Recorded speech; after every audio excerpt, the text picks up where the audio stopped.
Welcome, ladies and gentlemen, to episode 9 of post-TAP. My name is JoshAgeddon, your host as always. We're at episode 9, almost episode 10, to where this series is now almost old enough to go to a school and annoy other children. Well, I guess by 9 it's already at that age, but we're approaching double digits. And I do have some things to talk about. There are three big things that I really want to dig into that I've been thinking about all day. It's Sunday night at about 11:51 p.m. that I'm recording this, so by the time I'm done, it'll be Monday. And also, this is going to be another one that I'm putting on both Spotify and YouTube, purely because content reasons. Because I put up a match where Minion from Twisted Metal literally murdered Samurai Trent on XTW, and I'm still recording the first episode of FF Power. So as a buffer between those two, because I'm thinking that FF Power episode 1 is going to go up on Friday. So spoilers on that. Clear your calendars on Friday for the inaugural episode of FF Power. And if you want to know what the match card is, I posted that a couple days ago. I don't feel like running through it. I just got home from work, so I'm a little tired, but... So yeah, episode 1 of FF Power is going to be on Friday. Be looking forward to that. 9:30 p.m. Eastern Standard Time, just like all my other shows that I make a premiere. Be looking forward to that. But again, this is going to be on YouTube basically as an in-betweener between the previous match and the first episode of FF Power. And again, every once in a while, I'll put an episode of post-TAP on Spotify and on YouTube. Speaking of upcoming things... I'm sure, and things that I've already done, I'm sure that most of you have seen one of my previous videos, first time playing Dragon Ball Sparking Zero. I'm so happy that I got this game, and right out the gate, my friend John from work really badly still wants to do a podcast episode about that, and he wants to attempt, he likely will, but attempt to beat my ass in Sparking Zero. So we shall see. Can he get the job done? I totally wouldn't mind it if he beat my ass because, gay tension. Again, that didn't take long at all. But yeah, speaking of Sparking Zero, I already have another episode of that recorded. I have another episode in the can. Me and Alex, I got Alex back. We have recorded us doing tournament mode on Dragon Ball Sparking Zero, so you have that to look forward to. Don't know when I'm going to post that, but I will be putting it together sooner rather than later. So be looking forward to another Dragon Ball Z Tournaments video featuring Sparking Zero. Also, Tuesday is when Sonic X Shadow Generations drops, and I'm so looking forward to getting that game. I'm probably going to get it the day it comes out, but I was actually talking to John about this at work. This has led to quite the conundrum for me. Because, as you saw in another one of my previous videos, me buying an Xbox Series X, I have Sonic Superstars and Star Wars Jedi Survivor. And if you look further back into my YouTube catalog, I did that video on Hellblade, the first Hellblade game. I don't know when Hellblade 2 is dropping, but when it drops, I want it. And there are other games that I have played a couple times, but I have not. Basically, my conundrum is there are a lot of games that I have barely played that I really want to finish. But at the same time, there are more games that I want that keep coming out. So I just feel like there's a mound of video games that I'm being crushed beneath. Like I got Rage the other day, and I made a video of me playing Rage, and I want to beat that game, but I only played that one level for that video. But I keep buying new games and making the problem worse for myself. Because I'm a glutton for punishment, apparently. One day, I will finish all of these games. But it will not be today. It likely won't be tomorrow, either. I don't think I'm going to do a video on Sonic X Shadow Generations. I kind of just want to play that game and enjoy it myself.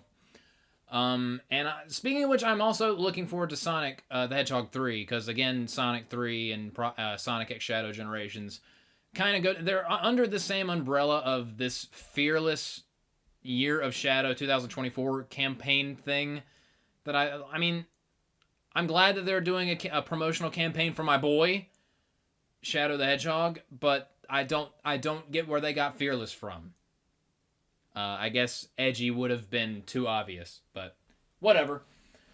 So, speaking of things that have come out and are coming out that I'm looking forward to, I am going to be seeing the third Venom movie. Venom: The Last Dance comes out soon, and Null is going to be in it. And apparently, the creator of Null, whose name escapes me at the moment, gave the movie his stamp of approval. So, I'm probably not going to do a TAP episode on that movie. I probably will bring it up on the next episode of post TAP, which that's shaping up to probably be a big episode because I am going to talk about the election, which is one of the main things I want to talk about on this episode because the three main things that I want to talk about on this episode of post TAP are the fallout of Joker Folie Deux. I want to talk about some AEW shenanigans and some things they've been doing as of late that I just don't understand and infuriate me. If you're new to this channel, not the safest place to be if you are a fan of All Elite Wrestling. Just going to let you know. Those of you that have been by this channel before, you know the drill. And I do want to talk about what's been going on, my thoughts on the final weeks before the election. So those are the main three things I want to talk about. But the next episode, I'm probably going to talk about Venom 3 and the election, if the next episode of post TAP, I think, yeah, definitely will be after the election. So we'll see how that goes. And depending on how crazy the election is, I might make that a video in itself. I might put that on YouTube as well. You know, maximize, take complete advantage of the election for my own monetary benefit. Because I'm monetized now, bitch. I can put advertisements on videos. Like the one you're watching now, you're welcome. Please subscribe and transport your time into money in my pocket. Please, I appreciate it. So, yeah, I probably will talk about Venom: The Last Dance on the next episode. And Venom: The Last Dance and the election will probably be the only two things I talk about. Unless something else crazy happens. But there is one, speaking of movies, there's one last thing I do want to talk about before I get into my first major topic. There's another movie that has kind of flown under the radar of the mainstream because it's a horror movie and all the horror movie buffs right now are talking about Smile 2, which I have not seen, and I liked the first Smile, but I don't really care about the Smile the Smileverse, I guess. I'll probably watch Smile 2 when it comes out on DVD. I'm not gonna watch it on streaming because I don't like streaming services. I'm a curmudgeon, okay? I'm a cranky old man. Leave me alone. Where is my walking stick? So the horror movie, however, that I'm talking about, not Smile 2, is another one that came out not too long, like a week and a half ago, maybe 2 weeks ago, that I saw last week that I think is one of the best horror movies I've seen in years. But again, Smile 2 is taking up all the oxygen in the room. So I want to talk about this movie because I saw it and I thought it was brilliant. The Substance, starring Demi Moore, Margaret Qualley, and Dennis Quaid. Holy shit, this movie was amazing. It was disturbing. Some of you might have heard about it. I highly recommend you go see this movie because it is absolutely fantastic. It is batshit crazy. It is do not eat anything before or during the movie. You will regret it. It is beyond disgusting. But it is one of the most stylistically creative and aesthetically pleasing, until the gross shit starts happening, movies I've ever seen. Like, the concept is not exactly brand new, which, I mean, there's no such thing as an original concept anymore because movies have been around for storytelling has been around so long that it's kind of impossible to have a new idea anymore. It's just a new spin on an old idea. But the execution of this one is remarkable. And it's the same person that directed that revenge movie where the girl gets pushed off the cliff and lands on that wooden spike thing and then turns around and kills those guys. That was the same actress that was in the most recent Rings movie. I can't remember what her name is, but it's the same director that made that movie. Made this movie, The Substance. And this movie, I watched a little bit of Revenge. I didn't really care for it. This, however, The Substance is fantastic. Just from beginning to end, I was absolutely captivated, except for when I was watching the movie through my fingers and trying not to vomit. So the premise of the movie is basically Demi Moore is what's her character's name? Again, I'm never prepared for these before I start recording, and I'm never going to be prepared for these when I start recording, so get used to it. What is her character's name? Elizabeth Sparkles. Okay, so Demi Moore plays an aging celebrity named Elizabeth Sparkles, who was in like this famous workout show that was produced by this super sleazy, creepy producer dude, not so subtly named Harvey. Which, right there, even though this movie is not very subtle, but it is brilliant in its bluntness. Some people have complained about how unsubtle the movie is, and I'm like, bitch, that's the point. That's the point of the movie. I mean, it sells itself as a body horror movie, and it very much is, so that's not the right genre for subtlety.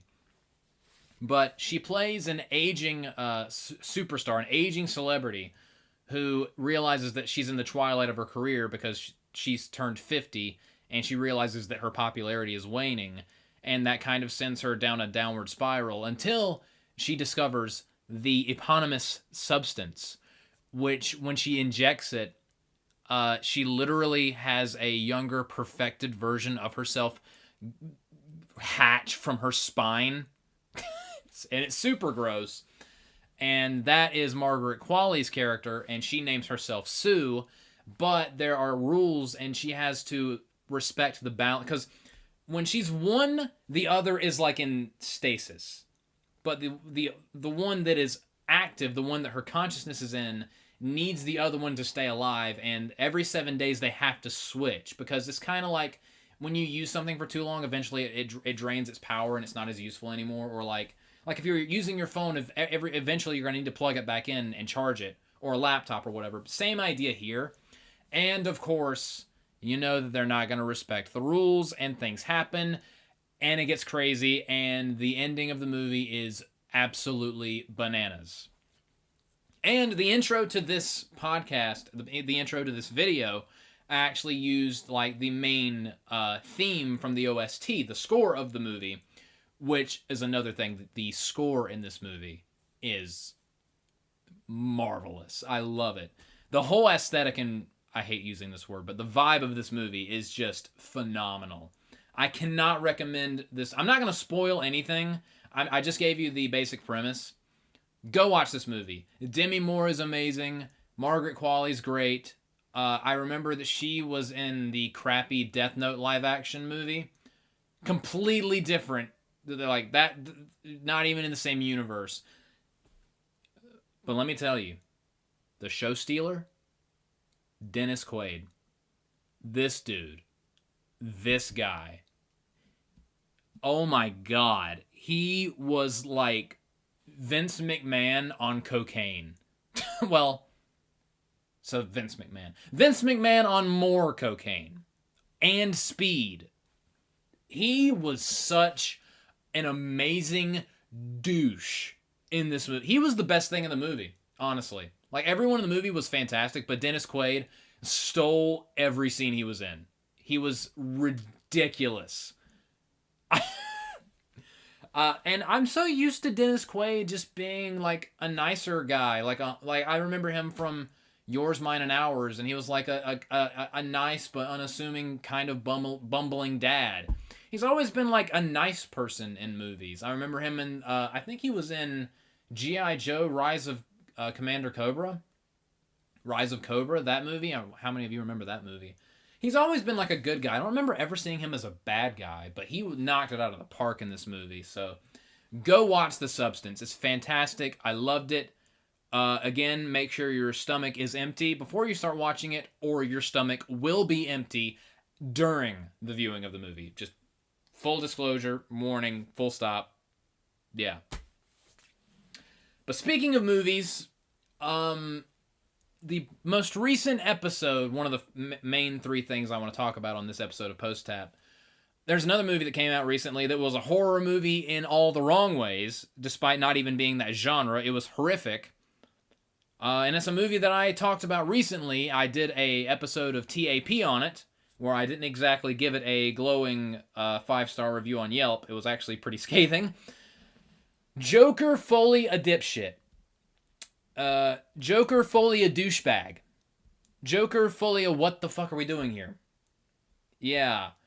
I want to talk about the fallout of this movie because, oh my god, it has been cataclysmic.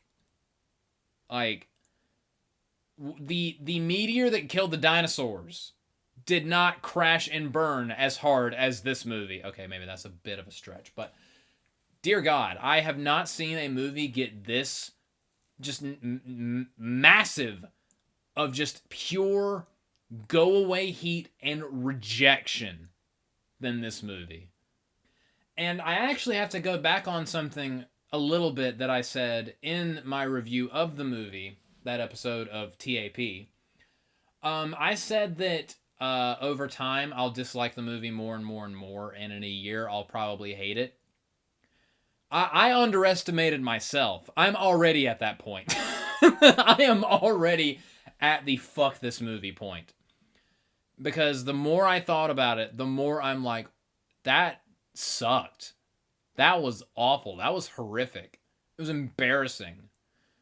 And yeah, I have not soured on a movie. Like, again, when I first saw it, I was like, it's all right. Me and Candace, the girl I took to go see it with. By the way, Candace, I'm sorry. Next time, I promise I'll pick a better movie. I'll pick a movie with less rape scenes. I swear, I promise. Not a joke. If you haven't seen Joker 2, don't, but there's a rape scene, or at least an implied one. And that's one of the two most awkward things in the movie. There's a very awkward sex scene, so if you want to have... If you want to be flaccid, just frighteningly flaccid, for the next 72 hours, do I have a scene in a prison featuring Joaquin Phoenix and Lady Gaga for you. No. Don't, not even once. Like, I after watching this movie, I feared that I would remain forever flaccid because I was scarred for life. Do you know how I got these scars? By watching this movie, and now I'll never be hard again. That was an interesting tangent. So yeah, the fallout of Joker 2, Folie à Deux. I mentioned in the TAP episode that it has a D on CinemaScore, the lowest CinemaScore rating for a comic book movie ever. It has very negative reviews on Rotten Tomatoes. It's one of the rare movies where critics and audiences are in agreement. I think the critic score is 31% and the audience review is 33 or 34. It's very close. So yeah, that's pretty bad. But man, what really... My jaw dropped when I saw the D on CinemaScore because CinemaScore is very kind to movies. Because again, it's an audience poll, and audiences are usually not going to a movie for the same reasons that a movie critic or a movie reviewer or a movie buff might go to a movie for. They're very forgiving for movies. They just want to be entertained. What made my jaw drop a second time was the box office performance of this movie, especially in the second week, and a lot of the stories that have come out. Basically, people pointing fingers and trying to explain how this shit happened. Namely, the projections were that there was going to be a pretty significant drop-off for the second weekend of Joker 2. The predictions were not anywhere near close to what actually happened. There was an 81% drop-off from weekend 1 to weekend 2. And that beat out the Marvels, because the Marvels, if I remember correctly, had about a 70% drop from weekend 1 to weekend 2, because no one saw that thing either. Myself included. I have not seen the Marvels, nor do I want to, because I like my eyes and ears. But apparently, I should have kept that logic and avoided going to see Joker 2, because again, that was horrific. But wow. I'm sure there have been movies that have done worse at the box office. But man, I can't remember the last time a movie dropped off that much. This is a huge movie. This is a huge, to use their phrase, one of their insider phrases, tent pole movies. Like, this is a big franchise. It's about perhaps the most iconic supervillain ever, the Joker. And in its second weekend, it barely raked in $7 to $8 million. Need I remind you that at the end of its theatrical run, the first Joker movie raked in $1 billion. And it was on a $50 million budget. So they made bank with that movie. Well, Warner Brothers didn't. I can't remember who and all did. I mean, I feel like Todd Phillips made a pretty decent chunk off of that because Warner Brothers actually sold it off to other people because they didn't have faith in it. So even in 2019, Warner Brothers were not making the wisest of decisions. And I'll get to another wise decision that they made later on. I don't know what they need to quote Moist Critical. They need to put down the crack pipe. What is happening over at Warner Brothers Discovery? Like, Zaslav, what are you doing? Are you actually trying to set the company on fire? Metaphorically, and perhaps maybe even literally. Just, dear God. An 81% drop-off, or an 80 to 81% drop-off. This is the sequel to Joker. This is a movie about the Joker, and in its second weekend, it barely made between 7 to 8 million. That is so just wow. That is an utterly just, again, cataclysmic, abysmal failure. Because, as I stated in my TAP review, me and Candace were the only two people in that theater. No one went to go see this movie.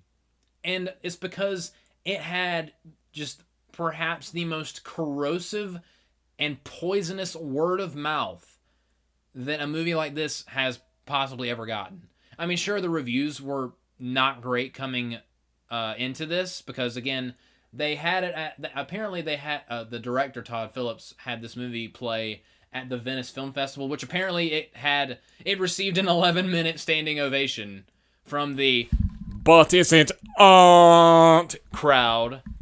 Which goes to show that they gave this steaming pile of garbage an 11-minute standing ovation.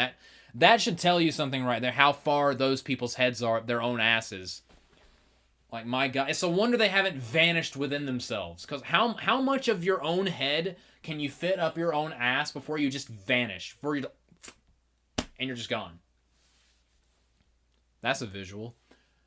Actually, I can't even credit myself for that. I got that little thing from Danny Sexbang of the Game Grumps, but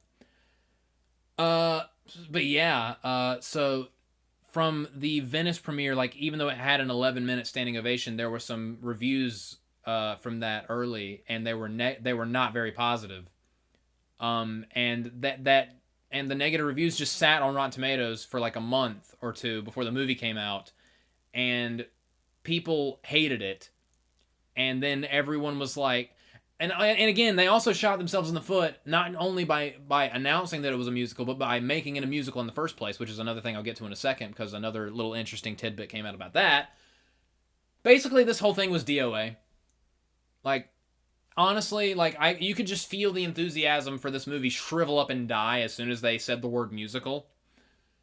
Which even then, if they did it well, if it was well incorporated, and the entire point of the movie wasn't to tell people who like the first one to go fuck themselves, it could have worked. Like, it was a strange concept, but it could have worked.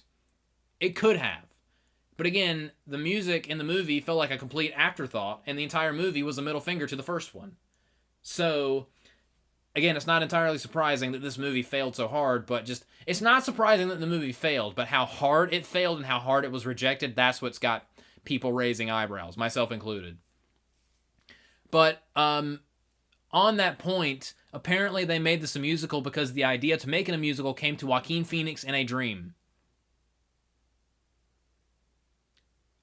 You know, just because you are an actor in a movie and you're the lead actor, you have the lead role, that doesn't mean that you should start booking the movie based on what you dream about. Like, that is one of the dumbest things I've ever heard.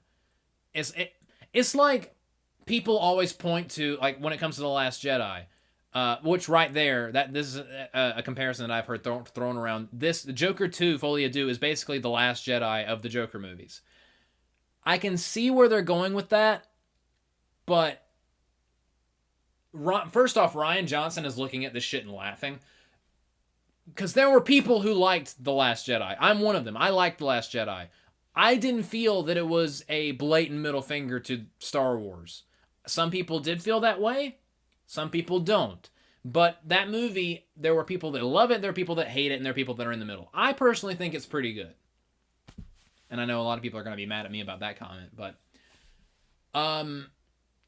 with the Joker Folie Deux, only the snobbiest of snobby people like this movie. Most people despise this movie, those that even bothered to watch it, myself included. This movie is everything that people accuse The Last Jedi of.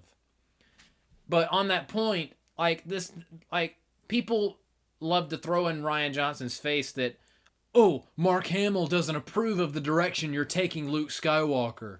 And they think that that's somehow a relevant point. Listen, there's a reason why actors are actors and not writers.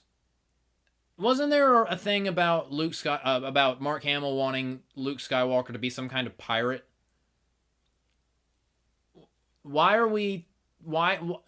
Okay, to the people that are like, Rian Johnson should have listened to Mark Hamill, take this as a lesson. When directors start listening to actors instead of being directors and writers, we get things like Joker Folie Deux. Because Todd Phillips heard Joaquin Phoenix's, I had a dream about a Joker musical, we should do that. And he went with it, and this is what came as a result of that. So, can we stop using... Can we put to bed the... Mark Hamill didn't like what they did with Luke Skywalker, so that proves my point that hashtag not my Luke Skywalker. Can we stop with that now? Because now we have more proof that there's a reason why actors aren't writers. They do the acting, let the writers do the writing. Okay? Because, again, know your place. Just because an actor has a disagreement about the way the story's going, that doesn't mean that the actor should be the writer, okay? I hate that talking point, and now Joaquin Phoenix has proven this point for me. And I know that a lot of people are going to be like, but Mark Hamill's known this character for decades! Shut up. I'm so sick and tired of people whining about The Last Jedi, but I'm the one that brought it up, so whatever. But in this case, running with Joaquin Phoenix's let's make this a musical idea was stupid. Because again, it didn't lead to anything. It was barely relevant to the plot. It, in fact, repeated the plot and felt... I've heard people say that it felt like the musicals like paused the movie. And it did. And it was just a complete afterthought. But there's also been a ton of drama behind the scenes. Warner Bros. Are pissed. Which, I mean, again, they don't have any right to be pissed. Because every decision that was made around this movie, they okayed. They gave the green light to. So, it's the whole thing of when you point your finger, you have 3 fingers pointing back at you. Because they're trying to put the blame squarely on Todd Phillips. When Todd Phillips was basically, it was revealed that basically Todd Phillips was given complete and total creative control over this movie. So much so that he refused to work with the people from DC Comics. And I'm just like, oh, well, who okayed that decision? Who allowed Todd Phillips to have this much creative control, this much creative input? Who allowed him to ignore DC? Warner Bros. So again, it is Todd's fault because he made a stupid movie, but you allowed him to make a stupid movie, so it's your fault, Warner Bros. It is every bit your fault as it is his fault.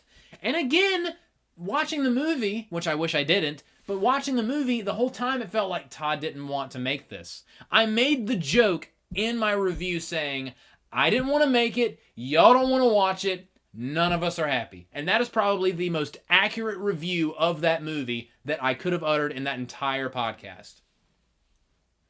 Because that's how I felt watching the movie. So this whole situation is Warner Bros. Fault. Because the first movie made $1 billion, and they were salty that they didn't get a cut of that pie because they didn't believe in the movie because they're stupid. Because, again, we've established that they have no idea what the fuck they're doing. So now they were like, well, what if we just do another Joker movie? Even though the first Joker movie did not need a sequel at all, and most people were saying this movie is open and shut. It's a standalone movie. And even after the movie came out, people would ask Todd Phillips about a sequel, and Todd Phillips was like, there is not going to be a sequel. This is a standalone movie. And he was adamant about it. But you throw enough money at a dude, at a point, he's finally going to be like, all right, fine, God, I'll make your stupid sequel. Emphasis on stupid. How do you like that? But, yeah. So we're just left picking up the pieces, I guess. Everyone's playing the blame game. I mean, it sounds like Todd Phillips was a nightmare behind the scenes. But again, it was a nightmare that was created by Warner Brothers, who wanted to greenlight this monstrosity in the first place. Don't give me that they had no idea what he was doing. Don't give me that shit. They could have put the kibosh on it at any time. I don't care what. It's their company. It's their movie.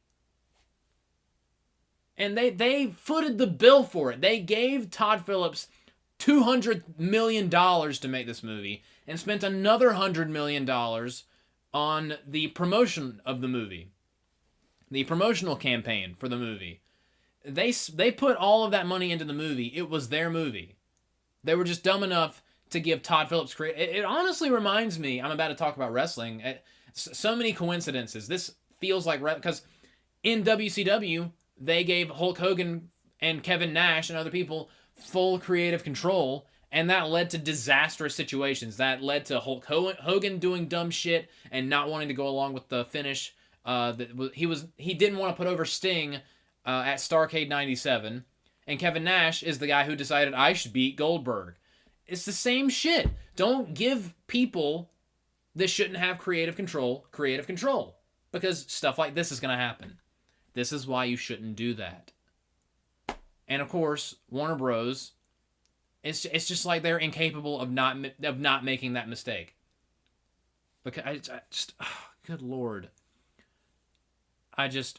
Those who don't learn from history are doomed to repeat it, I guess. Just why in the world would you give Todd Phillips?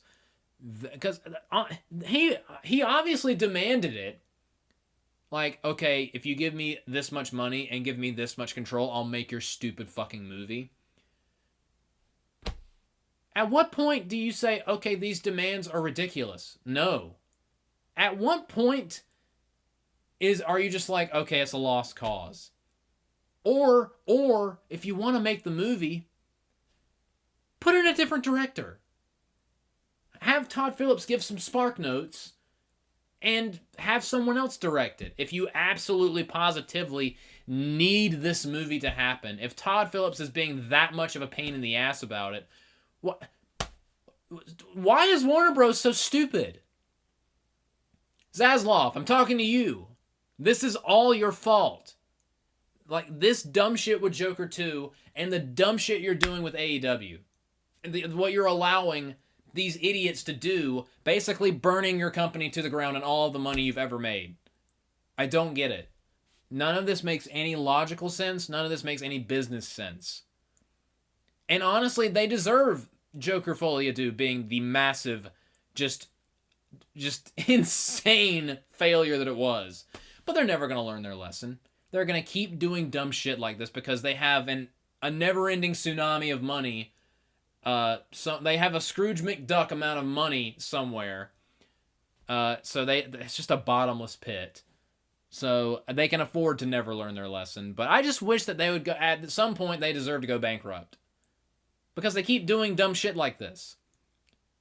The fact that they allowed Joker 2 Folie to become Joker Folie one of the most hated movies, not just it's probably the most hated movie of the year, but one of the most hated movies ever made. I would venture to say more people hate this movie than hate The Last Jedi, which I brought up earlier, and a lot of people hate that movie.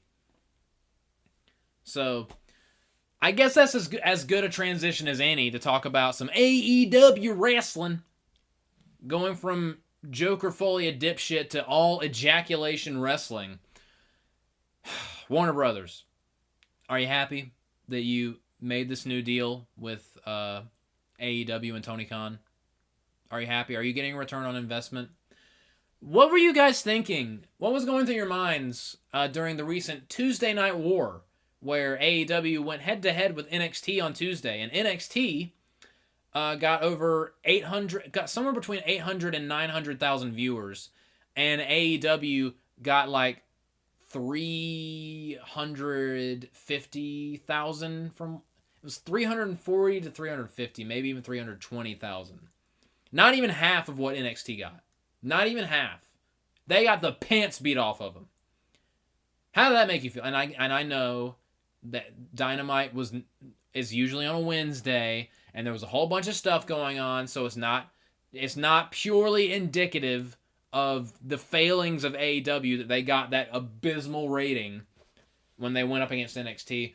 Although, I'm not gonna lie, I'm not exactly above kicking them while they're down. I think it's funny, I laughed, and personally, after all the dumb shit that they do on a constant basis, I think they deserve it.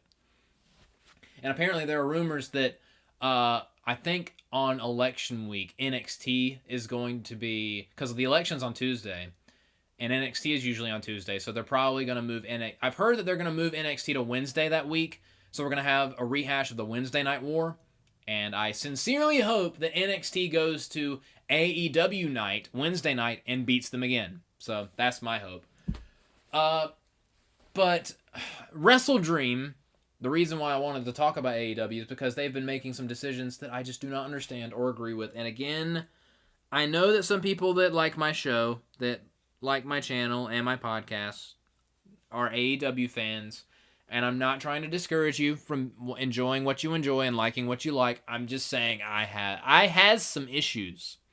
I has some issues that I would like to talk about because it makes me want to rip my damn hair out. Basically, at WrestleDream, which I only watched 2 matches at WrestleDream because that's all that I could stomach. I mean, for God's sakes, on the show they had Hologram versus that bull guy in a, I can't even remember what his name is. And this time I'm not looking it up because I don't care. That lucha match that was 2 out of 3 falls. This is just an example of why I don't understand anything they do. For those of you that don't know Hologram, which I guarantee you that there's maybe 2 people listening to this that know who Hologram is. And even that, I might be that might be a stretch. That might just be me. I'm literally just throwing a number at the wall. Maybe negative 2 people know who Hologram is. But basically, Hologram has been booked as an undefeated wrestler from whatever company that he's from. I don't care. And they wanted to, they didn't want to beat him, and they had him feud with this other bull guy whose name escapes me that I can't remember. But they had him in this 2 out of 3 falls match, and he won the 2 out of 3 falls match. But in the 2 out of 3 falls match, he lost a fall by pinfall. He got pinned. So my question is, if you want to keep this guy undefeated and have him beat the Beast Mortos, I think that's what his name, I could be wrong. So it was Hologram versus Mortos in a 2 out of 3 falls match. They wanted to keep Hologram undefeated and have him win.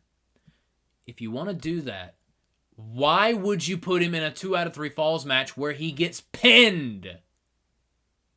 He got pinned. Yes, he won the match, so technically he's still undefeated, but you pinned him. The undefeated, unpinned illusion is gone now. Even though he won the match, you still had him pinned. You couldn't have had a countout or a DQ or something, or I don't know, not make this 2 out of 3 falls? This is Tony Khan booking to a T. You want to keep this dude undefeated, so what do? Put him on a 2 out of 3 falls match where he loses a fall via pinfall. Clean! That only makes sense in the mind of Tony Khan. Tony Khan is such funnily enough, a rampaging fucktard. I get so angry thinking about Tony Khan's booking. I might actually burst a blood vessel in my brain. But I'm gonna ask again. If you wanted the dude to be undefeated, why would you have him pinned in a 2 out of 3 falls match? And from what I've heard, no one cared because apparently it was right after the triple threat match, which I do want to talk about in a second. It was right after the triple threat match where the crowd basically blew their load. Plus, listen, I don't care how hardcore the AEW fan base is. Lucha is not going to get over in the States. It just isn't. Unless you have Rey Mysterio in there, Lucha is not going to get over. Like, straight up Lucha, just do that in Mexico. You want to do Lucha, do it in Mexico. I know you have this whole agreement and partnership with CMLL and their fucking cardboard belts, but just Lucha is not ever going to get a reaction from an American crowd. It just isn't. And also, I don't want to watch Lucha. It's just not my thing. It's just flips upon flips upon flips upon flips and twists and twirls and arm drags and more flips and more arm drags and twirls and flips, and I could go on. So that was just one little issue, and I didn't even watch that match. I just know that he wanted to have a dude in there who was undefeated, but he pinned him in a 2 out of 3 falls match, but he still won, so he's technically undefeated, but he got pinned, so technically he's not undefeated. Just that was me headbutting my microphone. But there were 2 matches I watched. I watched the opener because I like Jay White, and he had a good match with Hangman Adam Page. I really like the finish. He worked over Hangman's leg, even though Hangman's the heel, and Jay White is the babyface question mark. But I liked how Hangman was selling the leg and was struggling to do the buckshot lariat, and that led right into the Blade Runner for the 1-2-3. And Jay White, for the love of God, first off, he needs to get away from the Bang Bang gang, the Gang Bang gang of Gold, Bullet Club Gold gang of bangs, and, you know, the human equivalent of unprocessed corn known as Juice Robinson, my least favorite human being on this miserable hellhole called Earth. He needs to get away from them, and I'm glad that he kind of did for one match and actually won a match on AEW programming. It's been a while. I like Jay White. I know that a lot of old school guys like Jim Cornette don't like him, but he looks tremendous, and he's really good in the ring. He might not have the most supernova overflowing, just mind-melting charisma, but I still think that he's I still like Jay White. Dude's shredded as hell, though, and I just think he's great. So I enjoyed that, although, again, apparently on Dynamite, or one of the shows after WrestleDream, Hangman attacked Jay White. So this feud must continue, because you can't just let Jay White get a win. No, he might beat Hangman again. Yeah, right. Yeah, fucking right. Hangman's gonna get his win back, and we're not WWE. We just also do 50-50 booking, because that's totally something that WWE doesn't do. Can you sense my building frustration just talking about this company? But I also saw the triple threat match for the international title. That's the match that I wanted to watch the most, because it was Will Ospreay and Rick O'Shea, who I have some things to say about him in a second, and Konosuke Takeshita for the AEW international title. This match was really good. I very much enjoyed this match, even though I do have some problems. And I like the finish, even though it was a lot of interference. And there was a spot where, of course, it's Will Ospreay and Ricochet. They had to do the back-to-back Poison Ranas where they no-sell into another Poison Rana, and the Poison Rana is every bit as useless now as the Canadian Destroyer, so that's annoying. But they all looked great, and Konosuke Takeshita won. He looks like $1 million. He's finally a champion in AEW, although there's like 85 bajillion championships in AEW, so it doesn't really matter. But at least Takeshita won something. My thing with Ricochet is they've already fucked him up. Tony Khan has already bungled Ricochet, although Ricochet has also ruined himself because the second he stepped foot in AEW, he started acting like a giant baby on X/Twitter because apparently it is written into your contract to remove your brain and all of your common sense if you are to work at All Elite Wrestling. Everyone that steps foot in this company reverts to an obnoxious child that squalls and cries and whines and bitches and moans every time it wants its rattle. Because I don't even remember a YouTuber that I like named KVTV, Admin Chuck. Go check him out, by the way. He's great. He makes a lot of wrestling videos. I love him. He was showing an X thread, Twitter thread, where Ricochet was just going off on someone who said something to the effect of, "I loved you in WWE, I'm going to miss you." And he got mad because basically, how dare you not watch me in another company? I'm still the same guy. And he just wouldn't let it go, even though the person who tweeted about him said that she liked him.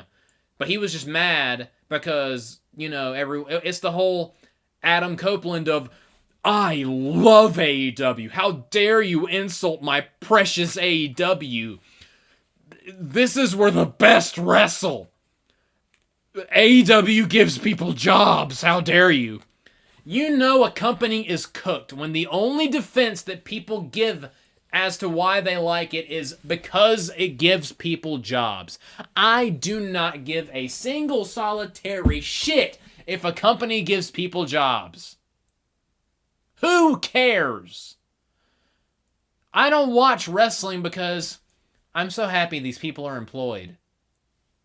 That's not why I watch wrestling. I watch wrestling because I want to watch a decent story where these two athletes beat the fuck out of each other. That's why I watch wrestling. Like, yeah, it's cool that people have... I have a job. There's a lot of people that have jobs. There's a lot of people that don't have jobs. It's not just this industry. Like, you know that you have no leg to stand on when your primary defense of AEW is, "But people are employed." No shit, Sherlock. I know people work there. Who cares? The more people bring up, "But they give people jobs," the more I'm like, okay, the more you say that, the more I want this company to go under, and the more I want everyone that works there to be unemployed for the rest of their lives. That's how much that pisses me off. Because it's not a defense. Okay, it's cool and all that they have jobs, but that's not what we're talking about. We're talking about the quality of the product. Not whether or not these people can afford rent or a roof over their heads or can send their demon hellspawns to college. We're not talking about the same thing. Enough with this is the laziest straw man ever. And just, I don't even know what got me on that tangent, but that's basically the mentality of everyone that works at AEW. "But I love this place. But I like it. How dare you not like it? I like it, so why don't you like it? Like it? I like it, I double like it." That's basically the mentality of these people. That's the mentality of Ricochet now. And he's ruined himself in my eyes because he was acting like a giant bitch on Twitter. And I've been saying for like the past year and a half, Ricochet deserves better than Sam Irvin. Because Sam Irvin annoyed the shit out of me for a long time. Although she's tapered off as far as being annoying, she's toned it down just a little bit to where she's tolerable. So now I'm saying Sam Irvin deserves better. What does she see in this whiny, petulant child that can do flips? Is he that good in bed? What kind of flips does he do in bed? That's the one thing that Ricochet can do. Flips. Can't cut a promo. He doesn't, physically look that impressive. He can just spin around. He's basically Crash Bandicoot. Except Crash Bandicoot looks interesting. Crash Bandicoot can't talk, or at least in the good games, he doesn't talk. He just spins. He just spins. Except I guarantee you that Crash Bandicoot has made more money and has sold more things than Ricochet ever has and ever will. I guarantee you if I stopped 100 people on the street, at least 10 of them would know who Crash Bandicoot is. And maybe one would be like, Ricochet. Isn't that a ride at Carowinds? And if you get that reference, you have my stamp of approval. But, so yeah, I don't like Ricochet anymore. Specifically because he has contracted AEW-itis, which means he's a giant blubbering man baby who literally cannot handle anyone criticizing the company he works for. Where was this zeal? Where was this vitriol for WWE when he worked at WWE? Why didn't he ever like give a shit about what people say about... Because people talk shit about WWE all the time. Not a peep from Ricochet.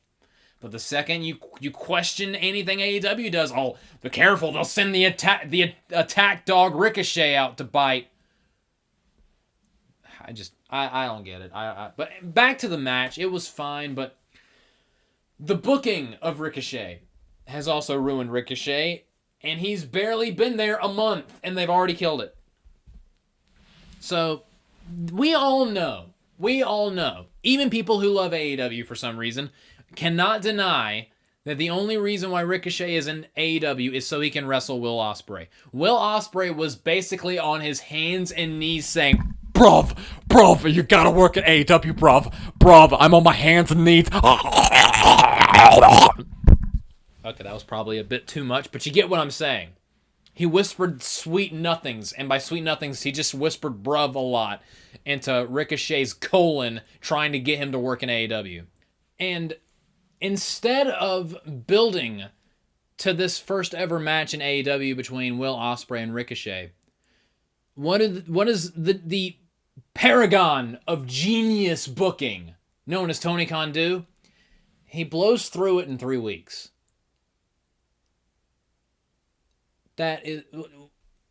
What?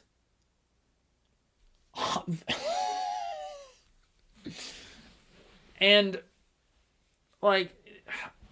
Oh my god. And it's not even just that. They had a so-so match on an episode of Dynamite for the international title. Well, what they did was they pretended like they were going to build to it because Ricochet was on his hands and knees begging for the match, and Will Ospreay was like, bruv, go win some matches, bruv. It's like his nervous tick. It's like he has British Tourette's. And so Ricochet went and beat 2 or 3 random goobers that no one gives a shit about, and then was like, is that good enough? And Will Ospreay was like, bruv, yes, that's good enough, bruv. And they had their match, which that's not what people meant by you have to build it up first. Having a couple matches because the champion said, go win matches first, dude, is the most lazy way to get there. It is the most what I would have done, I'm going to go ahead and get into fantasy booking. And I would have had Ricochet be the one to take the Continental Championship off of Okada. Because right there, right off rip, you have a big match. You have Kazuchika Okada versus Ricochet. That could have been the first big match you put Ricochet in. You have Ricochet win the useless Continental Championship and have him hold that for a while. And maybe have the other mid-card champion, Will Ospreay, the international champion, cross paths in a hallway and like look each other up and down and try to tuck away their boners and try to awkwardly pass each other and not accidentally go tip to tip. You could do something like that. Tease it a little bit and have the crowd go, oh, we might be getting that soon, while the crowd frantically touches themselves in the audience and everyone gets uncomfortable and all of a sudden the TV has a TVMA rating. You do that, you build up to it, and then you can go to that somewhere down the line. And basically, I can't remember who said this. It might have been, because I also, every once in a while, listen to JD from New York.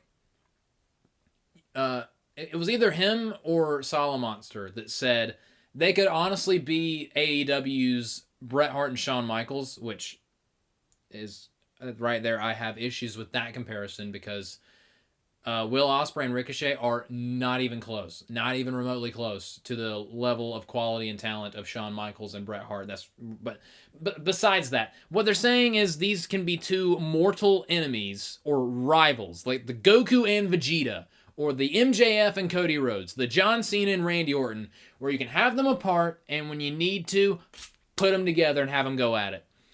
Basically, build up to their first match and have that be a big attraction instead of blowing through it within 3 weeks. And the best part is the match was, from what I heard, because I haven't seen it, a so-so match that ended in a no contest. They got restarted, and then Konosuke Takeshita came out to cause the DQ to build to a triple threat match.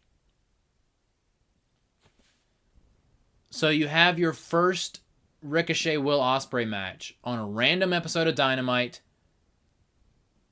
to end in DQ. What are we doing? I just angrily knocked over my microphone. But like, even they did lead to the triple threat, which honestly, you could have done something like I don't know, some kind of situation where you lead to the triple threat match that you had at WrestleDream, Will Ospreay versus Ricochet versus Konosuke, and that be the first time you have Will Ospreay and Ricochet in the ring together. So you don't blow through the one-on-one match yet. You have them first cross paths in a triple threat. And then later on, at some point, then you have them go one-on-one. Because you can tease it a little bit in the triple threat, because you have Konosuke there. It's the old AEW tried and true, literally anything is better than what they went with. So now, when they inevitably go back to Will Ospreay and Ricochet, the novelty's already gone because they've already done that on Dynamite. Even if it's an amazing match, they won't be, that first impression is gone. And Ricochet just does not feel important. He just feels like another dude already. I mean, we knew it was going to happen. We just didn't know it was going to happen this fast. They should not have blown through this match as quickly as they did. But again, at least Konosuke is the international champion, even though that doesn't mean a whole lot because there's 40 different mid-card belts in AEW because reasons, but that's not even the most irritating, stupid booking decision that they've made. No, that's reserved for the main event, which I did not watch because I'm so tired of watching Jon Moxley wrestle. Jon Moxley has ruined himself for me. All the stupid CZW bullshit is just, in small doses, fine. But that's like all he ever does, and I'm sick of him. And Tony Schiavone the other week saying that he's modern day Steve Austin made me want to scream. And I don't even like Stone Cold Steve Austin. Sean, shout out to Sean, pointed out in our group chat the other day that it's always been weird to him that I've always preferred The Rock over Stone Cold Steve Austin. Well, that's because The Rock is interesting, but I don't like Stone Cold Steve Austin, okay? I never have, never will. And the only time I didn't like The Rock was a brief time in February earlier this year, but he has more than made up for that. But the point is, like, just like comparing Will Ospreay and Ricochet to Shawn Michaels and Bret Hart is ludicrous, it is even more preposterous to say that Jon Moxley is even remotely like Steve Austin. Steve Austin, I at least get why he was popular. I didn't like him, but I understand why he's popular. He was the anti-authority, anti-establishment figure during an era where that was cool. He was the perfect guy to do that he was the right guy in the right place at the right time. Jon Moxley just does hardcore CZW shit all the time. It's not cool. He's not he does the same. He's walked through the crowd for his entrance ever since he joined AEW. It's the same shit, different day. Right guy, right time, right place is not the same as same shit, different day. Two completely different things. But it's Tony Schiavone said that, and Tony Schiavone is the worst commentator in wrestling and doesn't have a brain, so That doesn't surprise me at all. Literally, again, I said this in the All In review. Tony Khan's contribution to human society this year has been, speak, bitch, come on now. That's it. That's literally the only entertaining thing Tony Schiavone has done. That and having Jack Perry pour a drink on his head, which Jack Perry does figure into my complaint about this. So basically, they're doing this pseudo NWO invasion storyline with Jon Moxley and the Blackpool Combat Club. He's the one that ended Bryan Danielson's full-time career, which, whatever. I would have had someone else do that, but whatever. They see Jon Moxley as the ace in AEW. He's a 4-time AEW champion for some reason. What annoys me, what I think is stupid, and what I can't look past, is this stupid invasion angle. They literally did this exact same kind of angle with the Elite earlier this year. They're doing the same thing with different people, although I will say this one is a tad more interesting, and it works a little bit better, kind of, because with the Elite, it was a fucking joke. No one took it seriously. No one cares about the Young Bucks. People hate Jack Perry, but not in a, oh my god, I want to see him get his ass kicked. Well, I guess kind of that. It's a mixture of go-away heat and regular heel heat that you want. It's a mix with Jack Perry, because watching him get his ass kicked is fun. No one cares about the Young Bucks. They have never been this cold or radioactive. So naturally, they're the tag team champions. I mean, it's their fucking company.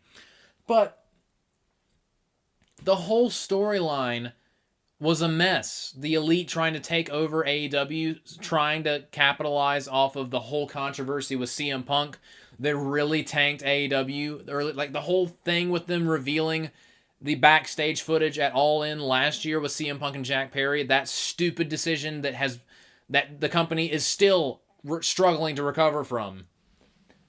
They already did the NWO Light angle earlier this year with the Elite. And it was it's still ongoing, somewhat. Like, they're kind of in the background now and no one really cares, but they're still, like, kind of in control of the company, kind of. So the Elite NWO angle and the Jon Moxley Blackpool Combat Club NWO angle are happening simultaneously. Like, are they in cahoots? Would anyone give a shit if they were in cahoots? I wouldn't. That's dumb. But just the fact that they're doing this again, but with different people, it just screams a complete and total lack of creativity, lack of spontaneity, and just pure desperation. Pure desperation. Again, the Blackpool Combat Club NWO ripoff is better than the Elite one, because at least I can kind of buy the people in the Blackpool Combat Club more than the Elite, which I can't buy at all. But I just cannot get over that they're doing the same angle all over again. And also, this angle is so tired and played out. Who cares about a faction invading and trying to take over a company? Like, the last time that was done and people cared was the Nexus in 2010. Need I remind you that the last time the WWE tried something like this, it was Retribution in 2020? I know, me saying the word Retribution just made a few people's skin crawl.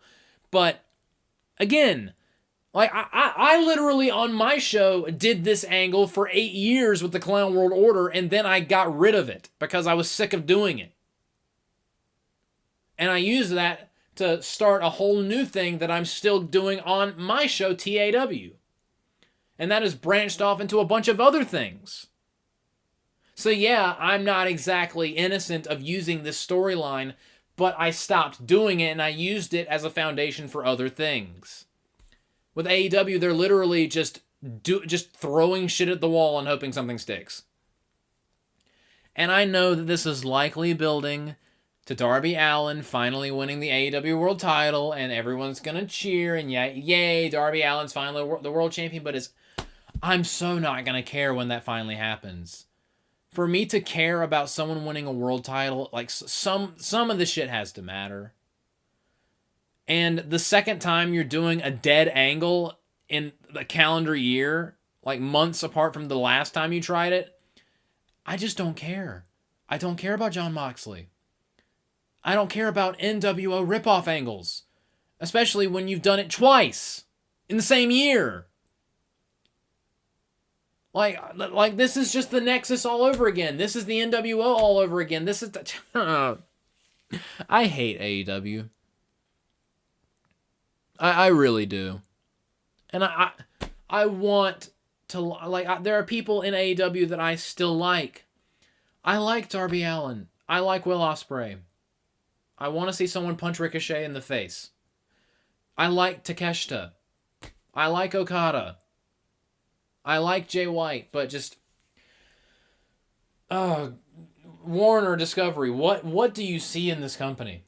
Other than Tony Khan's dad's money. Other than Shad Khan's money that he's giving you. Other than that. Like, you want to continue being butt buddies with Shad Khan. That you can't tell his autistic son to go fuck himself. Like, what is the deal? What is it gonna... Will you pull the plug when they draw in 100,000 viewers? Because at the rate they're going, that's going to be a possibility one day. And again, I know that there were some extenuating circumstances that led to them getting the 300,000 rating. But what if this coming election week where AEW and NXT go head-to-head, what happens if NXT raffle stomps AEW again on their own turf? I genuinely think if AEW was pulling in 100 viewers, not 100,000, 100, full stop, triple digits, that Warner Bros. Would still be throwing money at them because they like setting their own money on fire, which is ironically what the Joker did in The Dark Knight, because it's not about the money. It's about the message. And the message, of course, is that we're fucking stupid. Apparently. But enough about me ranting about AEW. I brought up the election, and I guess that's a good segue. A lot of good segues on this podcast. Usually it's just, all right, I'm done talking about this. Gonna wrap that in a nice little bow. Now moving on to this. No, I actually have transitions. And that is extra hilarious because I'm about to talk about Democrats. And hopefully I will be able to remain monetized despite that little comment right there. So, wow. So the election is a little over 2 weeks away, and some things have been happening that I really want to discuss. Long story short, I'm not going to make a prediction on this podcast, because the last couple times I've made predictions I was wrong, and I don't want to continue to look stupid. But I'm just saying right now, it's looking really good for Donald Trump, and it's looking really, really, really bad for Kamala Harris. And there is a litany of reasons as to why, which I'm about to discuss. But before I do, what's going on as of now, especially considering like polling and people's opinions and even betting odds, everything is turning Trump's way. Like literally, in just about every poll, even left-wing, heavily biased polls that favor liberals and Democrats, even those polls are starting to say, yeah, Trump's probably going to win. He's leading in just about every swing state. And for those of you that don't politic, basically during the election, the swing states are the ones that actually matter. For example, I live in South Carolina. My state is a red state. Republicans always win it. The Republican nominee always gets it. It's never going to change. So essentially, South Carolina doesn't fucking matter in the grand scheme of things as far as the election goes. So Trump is going to win South Carolina. He won it the last 2 times.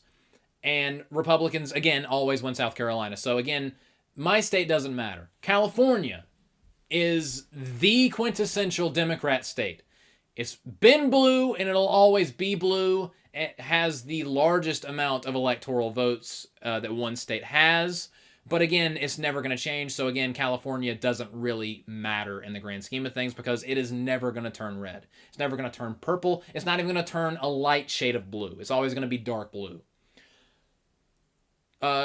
The swing states, however, those are the states that honestly flip flop depending on the election and the environment of the election. But the one that's the most important, usually the one that decides the election, the one that the presidential candidate needs in order to secure a pathway to the election, is Pennsylvania. That's like the most important one. Without Pennsylvania, you're probably not going to win the election. Both Trump and Harris need Pennsylvania to secure the White House. And for those of you that don't know, the magic number is 270. If you score 270 electoral college votes, you are the president. Right now, Donald Trump in just about every poll is leading in Pennsylvania. And in the last couple elections, they very much downplayed Trump's base and how much he was going to win. And even though he, quote unquote, lost in 2020, he still outperformed every poll. And in 2016, they had him losing Pennsylvania. He won Pennsylvania. In 2020, they had him losing Pennsylvania, if memory serves me correctly. And he lost Pennsylvania, but not by much. It was close. So when they've had him losing it pretty badly, only for him to either win it or almost win it. Now they have him winning it.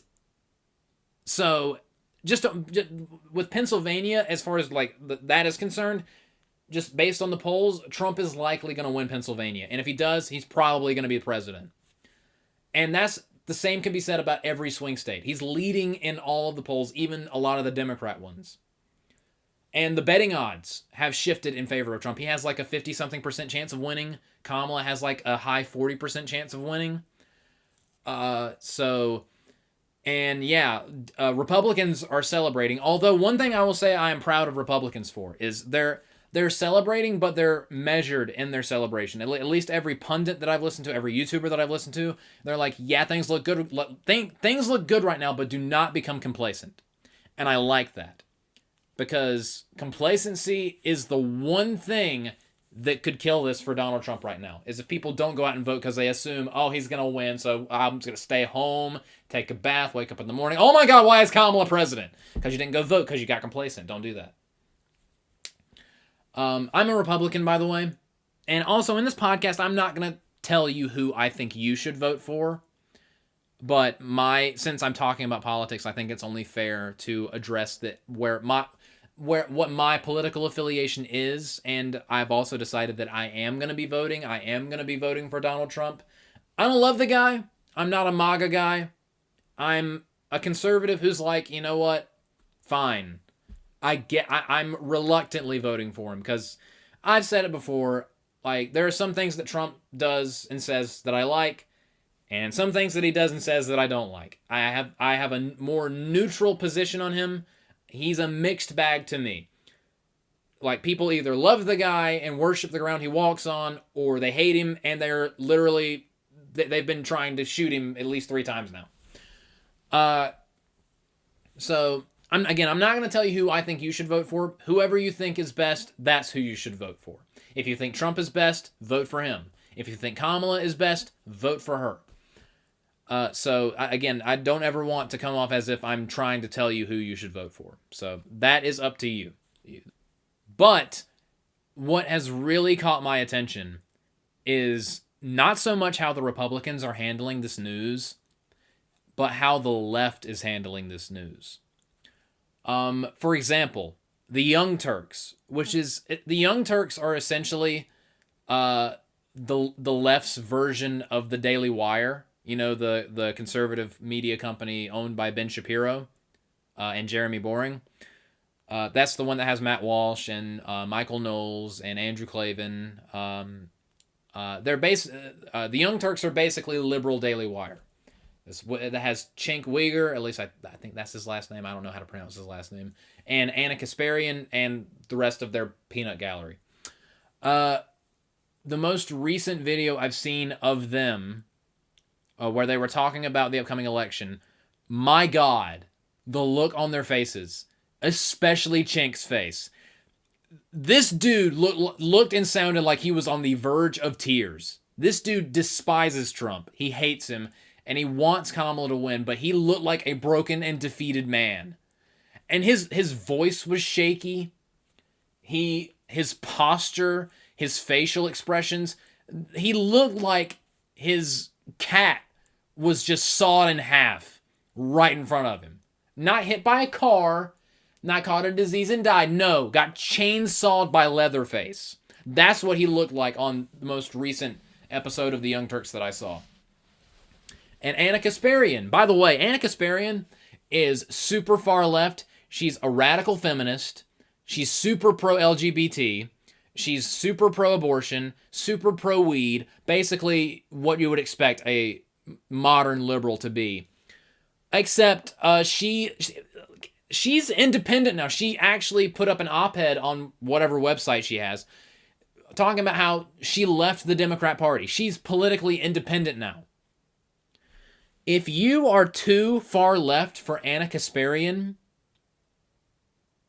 then I feel like you have lost the plot. When you have lost the Young Turks, like the people who were having an absolute meltdown in 2016 when Trump won, if you've lost them, then you've gone so far left that it's like what Goku warned Gohan about when they went to the hyperbolic time chamber is like, don't go too far. You could lose your way and never come back out. That's how far left the far left has gone now. They are lost, wandering around the hyperbolic time chamber, and no one has a clue where the fuck they are. Not even them. Not even them. So, and they were both basically waving the white flag. And it was kind of hilarious and also kind of sad. But, like, they both look defeated, especially Chink. Like, go watch this video. Chink, the entire time, looks like he's seconds away from jumping out a window. He looks like he's about to end it all. And they both are, like, basically saying that as much as they don't like Trump, they believe that this race is over. Like, they're not going to say for sure, but they feel that Kamala has done irreparable damage to her own campaign. Meanwhile, Trump, as much as they don't like him, he's the favorite. Another Democrat network or channel or show that I watch, Bill Maher, who I actually like, even though he's a liberal and super atheist. I enjoy Bill Maher. I think he's funny. He's a comedian. For those of you that don't know, he has his own show on HBO Max, Real Time with Bill Maher. Their most recent show, even he looked like he was waving the white flag. And he hates Trump. Of course, he's a liberal. If you're a liberal, you're contractually obligated to think that Trump is a war criminal. But he was basically, he even at a point was looking at the camera and he said, a couple weeks ago, I said that my prediction was Kamala's going to win this election. Kamala, I'm less confident, and if you lose, I'm going to look really stupid, and I'm scared that you're going to make me look really stupid. And just the look on his face, and the way they were talking, like, the left is in just brace for impact mode. That like, you can just feel it in the air. That they feel, it feels like they know it's over. And while the Republicans, while the right is both celebrating, but like celebrating cautiously, which is absolutely what they should be doing, because again, they cannot get complacent. But basically, the only left-wing leaning show that is still like, oh, Kamala's gonna win, oh my god, it's gonna be so great, yes, slay queen, slay, is The View, because they all have the collective IQ of Ed, the hyena with autism from The Lion King. Like, imagine if Ed multiplied, like, had mitosis and became even dumber. Like, every time he multiplied, his chromosomes also multiplied. That's The View. Even though I feel like it's more just denial and delusion and just reluctance and just outright refusal to accept reality, which, again, I feel like you have to literally scoop your brain out of your ear with a spoon in order to, like, appear on The View. I love it when people call it The Spew. That's funny. It's amazing that show is still on the air, but they're the only ones that are still, like, waving the banner for Kamala. Them and Charlemagne the God, whoever the hell that is. I'm too white to know who that is, apparently. But that does lead to the question, while my antivirus protection thing is annoying me, go away. That does lead to the question, what is happening with Kamala? Why is she struggling? What is going on, Joshua? Please tell me. Because my ear is not to the ground. You are my reliable source for all things political and news and whatnot. If I am your source for politics, then why? But anyway, long story short, honestly, this was kind of predictable because Kamala Harris is in the running. Not for president, but for one of the more insufferable, unlikable human beings to ever walk the face of the earth. She is so deeply unpopular. I mean, for God's sake, she's losing the black vote. She's losing the Arab vote. She's losing the Hispanic vote. She's losing the Gen Z vote. Basically, brackets that have been in the Democrats' camp for eons at this point, they're losing their grasp on them because she sucks. Because people are like, yeah, things kind of suck right now because prices are high and jobs are hard to get and unemployment is high and things just kind of suck. And Kamala Harris has been vice president during this administration, and they're like, yeah, it's kind of her fault, and she's also weird and super awkward, and she laughs like an evil witch lady. She's just so unlikable. And sure, she was doing well when she first entered the race, but the only reason why is because there was a grace period where people were like, oh, thank God, that senile, crazy old man who was, again, I keep using this comparison because it's accurate. He was Emperor Palpatine in Rise of Skywalker. Barely alive, practically a zombie, attached to a machine, and that's the only reason why he's not continuing to decay. We just haven't gotten to the part where he's using the Force to suck people's souls out to regrow his fingers. Although I guess that's one possible explanation why he's around children so much. And by him, I mean his fingers. But and his nose. I hate Joe Biden. That's one creepy old fucker. But when he dropped out, everyone was like, oh, thank God. Because I covered this on a previous episode of the podcast. He did so badly in that debate that he literally cratered his campaign. I firmly believe that if Joe Biden stayed in the race, was super stubborn, and was like, I will defeat George Bush in the election for the Senate of the United States of Africa, I guarantee you that if he tried to go through against Donald Trump in November, he would have lost spectacularly. And my evidence as to why I believe that is the fact that they literally dragged him out of the race kicking and screaming.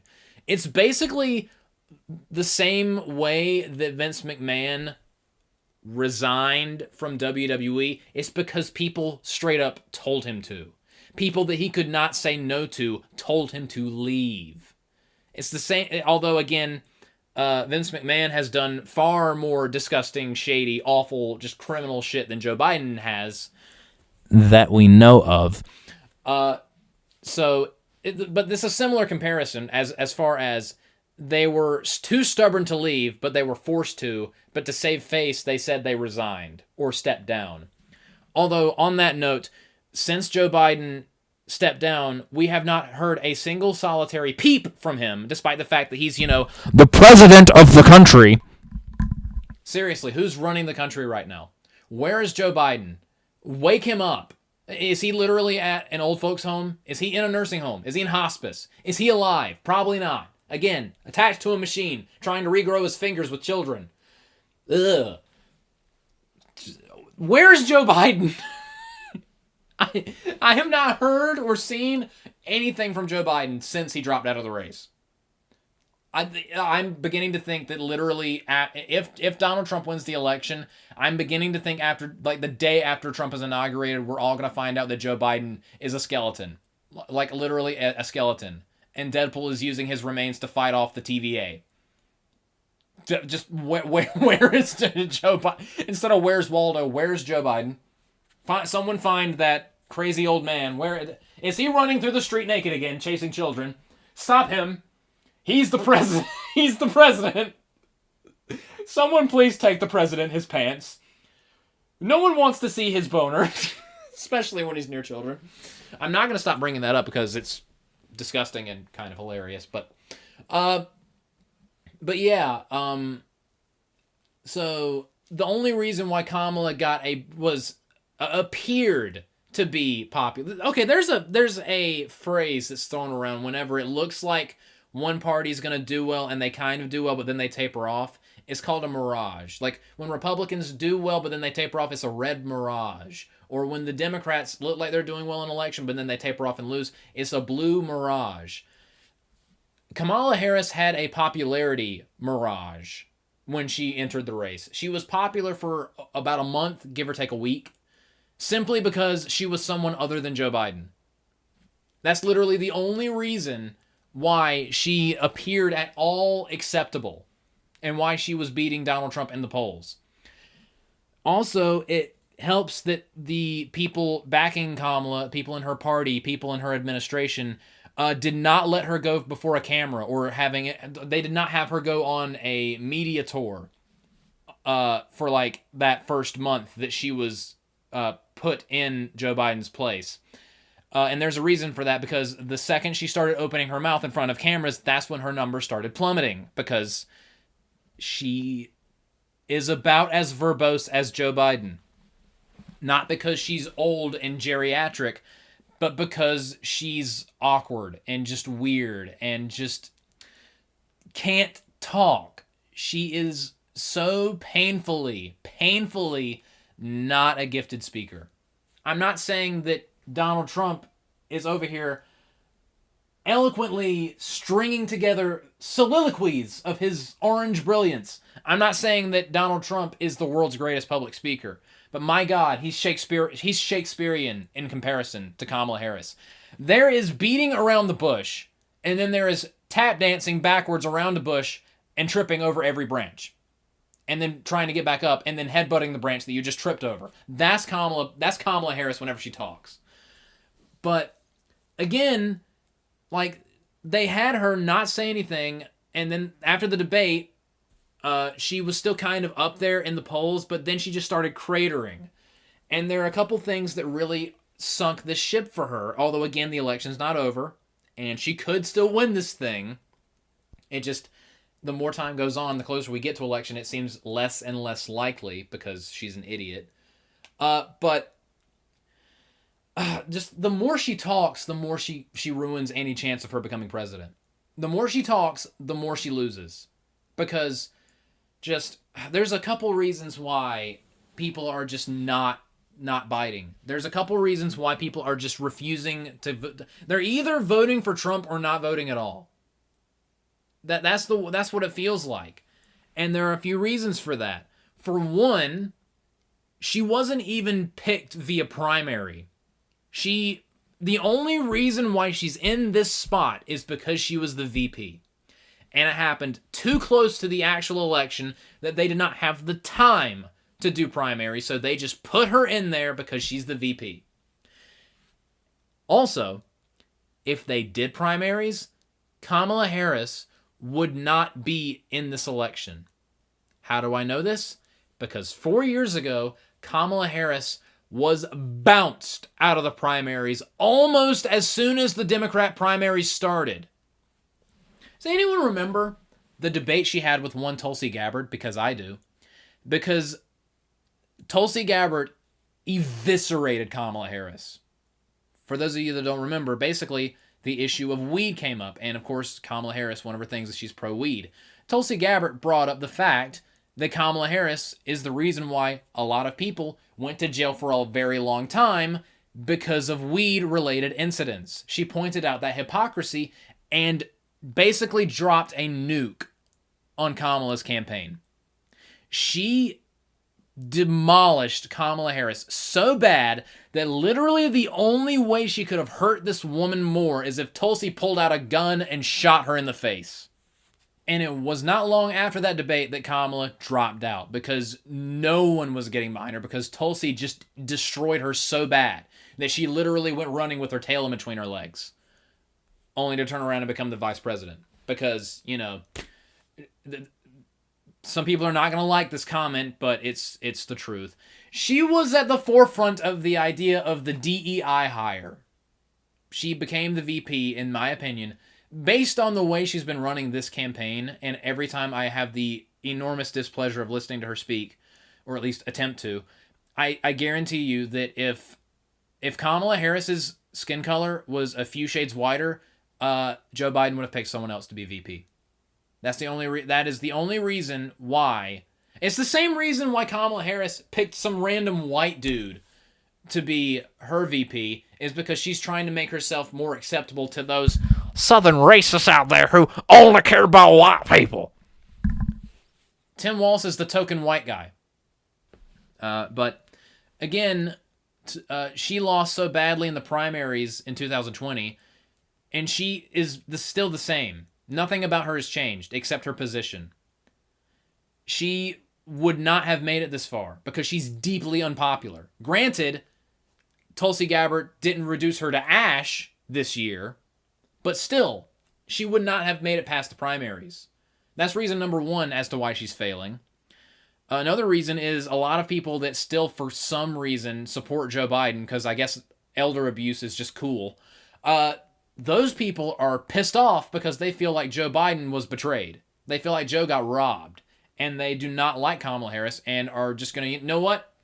I wanted to vote for Biden. I'm not voting for Kamala. So that's also hurting Kamala Harris. But the main thing, speaking of Joe Biden, the main reason why people are rejecting Kamala Harris, even some Democrats, even the voting blocs that usually vote Democrat, is for this simple reason. And even, like, Kamala has been doing this press tour, and she's been on several Democrat-leaning shows, like The View, and they have all been trying to softball her, basically giving her the opportunity to explain why she's different than Joe Biden. They asked her straight up, okay, there are a lot of people that are unhappy with the way Joe Biden has been running this country. What are you going to do differently? And Kamala, in her infinite wisdom, this dipshit basically, in so many words, said that she's not going to do a damn thing differently. And that is why she's losing support. That is why she's losing support. Because people don't want any more of Joe Biden's America. Or at least, and there was a poll, I can't remember who did this poll, but apparently they polled a lot of Americans, and the majority of Americans, at least 70-something to 80-something%, say that they feel the country's moving in the wrong direction under Joe Biden. Not so much saying that they want Trump, but more so saying that what's happening now is not working. And this was an opportunity for Kamala to say, okay, I'm going to take things in a different direction. She didn't do that. She basically is doubling down on what Joe Biden has already been doing, and that is causing her to hemorrhage support more than anything else. I feel like that is one of the main reasons why she's doing so badly in the polls right now, because everyone is sick of Joe Biden's America. And speaking of, and to also bring back the point of the fact that she is just not a good interviewer. She sucks at talking. She went on Brian Baer's show on Fox News for an interview. She was interviewed by Brian Baer. Oh my God, this was a disaster. For one, she showed up to the interview 15 minutes late. Which, okay, I'm sorry, but that right there should disqualify her from being the president.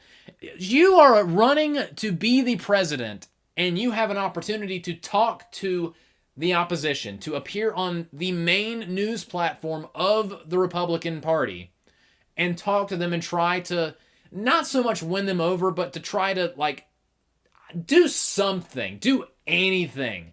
It's the AEWism. Anything is better than what they did. So she had an opportunity to do something there. Do something positive. Do something to help her fledgling, collapsing image.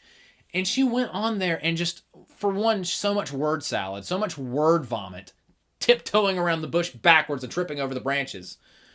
So much of that, and again, doubling down on I'm not all that. It's either doubling down on I'm basically Joe Biden 2.0, except a woman and black/Indian/ all the other 45 races that she is. It was either that or Trump bad. They would criticize her for something, and she said, "But Trump did this."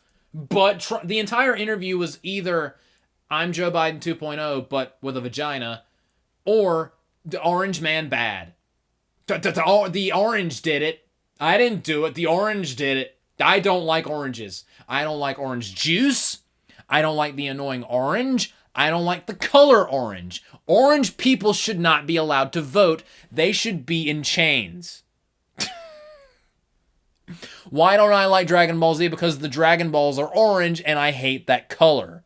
Garfield sucks. Why? Because he's orange. That's basically what the interview was. Just her whining, bitching, and moaning about Donald Trump, or just confirming that she's the female DEI clone of Joe Biden. And even the interview guy, Brian Bear, was getting so exasperated and frustrated. But again, I want to go back to, she was 15 minutes late. She's running for president and she can't make an interview. She was 15. I'm gonna say it again. She was 15 minutes late to an interview. How are you going to be president of the United States when you can't even show up on an interview when you can't even show up to an interview on time? And I get it. It was probably on purpose because she didn't want to be there. It was out of pure desperation that she even agreed to this. And there are rumors that she wants to go on Joe Rogan's podcast to reach the youngins out there. Which, after how badly if she can't talk to an interview guy for 20 minutes, how in God's name is she supposed to talk to Joe Rogan for 2 hours? I mean, I get it. They both like weed, but still, weed can only enhance the conversation for so long. There has to be actual substance to the conversation for it to, be a conversation. But she just looked like an idiot. She just looked like an idiot the entire interview, much to the exasperation of the interviewer. And it apparently got to the point where it made Kamala look so bad that her handlers and her helpers and her staff were behind the camera going, "Oh my God, stop. Stop, someone stop. He's literally ruining everything. Kamala, what the hell are you doing? What was that?" They were trying to wave it off, and they had to end. Not only did she show up to the interview late, they had to end the interview early because she was doing so bad. Just, mamma mia. Oy vey, wow. That was a disaster, and again, stuff like that is why Trump's polls are skyrocketing. I mean, again, this dude survived 2 to 3 assassination attempts, literally had a bullet go through his ear, and turned around and pumped his fist in the air and said, "Fight," looking like the ultimate orange badass. And and now, yesterday, he was over at McDonald's, flipping burgers and making fries. Not a joke. He was working at McDonald's. But for one, to rally in Pennsylvania to show how down to earth and normal he is, which Donald Trump normal, give me a break. But also what I do think is funny is apparently Kamala Harris has claimed that she has worked at McDonald's in the past, although apparently that got fact checked to not exactly be accurate. And while Trump was there, he worked there for a couple hours, and he worked there for like, he was flipping burgers and making fries for like 15 minutes, and they asked him about it. He was like, I've been working here for about 15 minutes, and that's 15 minutes more than Kamala. Brilliant. If the whole thing was just a troll on Kamala for her saying that she worked at McDonald's, only for him to actually go down there and work there just to be a dick to Kamala. Brilliant. That's hilarious. Say what you want about Trump, but that's funny. That is funny. Also, I love the part of that clip where this Indian dude rolled up at the window because Trump was also working the drive-thru, and this Indian dude was practically blowing Donald Trump. The funniest thing ever. He just kept pontificating and just practically worshiping at the altar of Donald Trump, talking about how amazing he is. And it was just like, all right, dude, you're glazing it up. You're glazing him up so much that the sun is hitting him and it's blinding everyone else around. Just stop. It's getting weird. Stop, Indian man, please, for the love of God. So yeah, just the way the left has been acting, basically acting like the apocalypse is here and the end is nigh, and Kamala Harris just being incapable of forming a sentence without cackling awkwardly, and she basically talks like Dave Meltzer. She's like female Dave Meltzer, but not wrestling politics. Like, if Dave Meltzer was a woman and was into politics and trying to run for president, then he'd be Kamala Harris. They have a very similar way of, would you get the fuck to the point? You're not even taking the scenic route to the point. You've like turned around and are just taking you're going out of your way to make this 10-minute drive to the point last for 3 hours. This did not need to be a 3-hour drive to the point of what you're trying to say, Kamala. We literally could have been there in 10 minutes. Why are you doing this, Dave Harris, Kamala Meltzer person? So, yeah, it's no wonder that Kamala is doing so poorly right now, because every time she opens her mouth and says something stupid, and it's like a game to her. Like, how much can I sabotage my own campaign? She's doing a good job. She's doing a really good job. I don't see what the benefit of this is. It's quite frankly embarrassing. Quite frankly, it's embarrassing. Kamala is the worst talker. Donald Trump, I'm the best talker, the greatest talker. No one talks as good as I talk. No one makes burgers or french fries or talks to little Indian dudes at the drive-thru window like I do. I'm the best, and I'm going to win the presidency, and for shits and giggles, I'll have a Big Mac during my inauguration. We will conduct my inauguration straight from the McDonald's kitchen. I'll wear a chef hat. I might even invite Gordon Ramsay. Gordon Ramsay, where is he? I bet I could cook better than Gordon Ramsay. He's a 2 when it comes to cooking. I'm the greatest chef. All right, Alright, enough with the Trump impression. That went places. Trump getting inaugurated at McDonald's is... Please, let that happen. That is something I need in my life. That I would die happy if that happened. I want my inauguration with a side of fries. All right. This podcast has probably for the 47th time gone off the rails. 47th. If he wins, he'll be the 47th president. Oh, see what I didn't even mean to do that. That is meant to be. But like I said earlier, I'm not making a prediction. I'm just pointing out that it looks really good for Donald Trump right now. It looks really bad for Kamala Harris right now, and it's honestly Kamala's fault. And honestly, a lot of her staff, she should probably fire like most of her staff because they're not doing her any favors. But it looks good for Trump right now. And I've seen lots of predictions and lots of polls, and basically, if things continue the way they are right now, and like if there's a lot of turnout in during the election, I've even heard that early voting is looking really good for Trump right now, which is weird because usually early voting favors Democrats. But basically, from a lot of where things stand right now, and a lot of the predictions that I've seen, because I've watched several videos where people are using the data of right now to run like a simulation of the election, a lot of people are like pointing at Trump could win anywhere from 312 to over 320 electoral votes, which is well over the 270 threshold. So there was even a Democrat poll, a poll that very heavily favors and has a bias for the left, that showed that Donald Trump just barely got over the 270, got into like the 280 something. So even a Democrat poll was like, yeah, he's probably going to have at least 280 something electoral college votes. So if the polls that usually favor Democrats are even pointing that Trump's likely going to win, it's bad. It looks bad for Kamala. But again, anything could happen. Things could change. Tomorrow, Trump could say the N-word and lose all of his momentum and support. So you never know. You never know. Again, I'm not going to make a prediction. In 2016, I was like, there's no way that Hillary Clinton's going to lose. And then she lost. In 2020, I said, there's no way that Donald Trump is going to lose. And, well, that's the podcast, ladies and gentlemen. Thank you guys so much for listening. I hope you enjoyed the 9th episode of Post-TAP.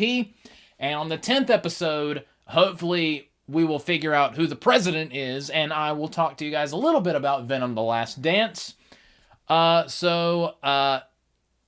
Again, go out and vote. If you want to vote, cool. Go vote for whoever you think is best. If you don't want to vote, that's cool too. I'm not one of those guys who's like, if you don't vote, your voice doesn't matter. If you don't vote, don't complain. Listen, we have not very great options, literally everyone is well within their right to complain, okay?